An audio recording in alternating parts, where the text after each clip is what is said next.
अब आराम से बैठे समुद्र के किनारे पर्णकुटी में भजन कर रहे हैं माधवदास बाबा। इतना आनंद भजन में आ रहा कि भिक्षा मांगने भी नहीं गए। ठाकुर जी स्वयं अपने भोग की थाल ले जाते हैं और वो कोई विक्षेप न पड़े भजन में, इसलिए दरवाजे की तरफ पीठ की हुई ऐसे भजन में बैठे, बाबा दंडोत, कुछ नहीं बोले। ये भोग की थाल जगन्नाथ जी ने भेजा, आप पा लीजिए। तो इशारा कर दिया कि रख दीजिए, अभी भजन पूरा हो जाएगा तब पा लेंगे।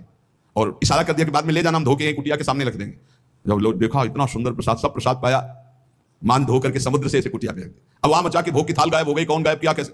सबको पता है कि जब भोग लगता है तो भोग लगाने वाले जो निजंग पार्षद होते हैं बाहर बैठते हैं, कोई घुसा है नहीं, कहां से? किसी ने बताया कि माधवदास बाबा की कुटिया के सामने एक थाल, क्या वही भोग की थाल है? तब भाग के गए, देखा, बोले यही थाल। खूब डंडे से पिटाई की माधवदास बाबा।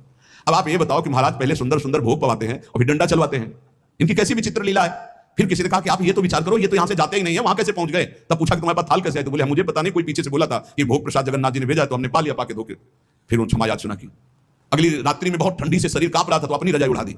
और आप ठंडी में ऐसे, जब पार्षदों ने सुबह मंगला में देखा तो ठाकुर जी की रजाई गायब, तो पता चला माधवदास बाबा उड़े। तब सबको पता चला कि वो तो सिद्ध महापुरुष स्वयं ठाकुर जी ने पहुंचाई भोग की थाल।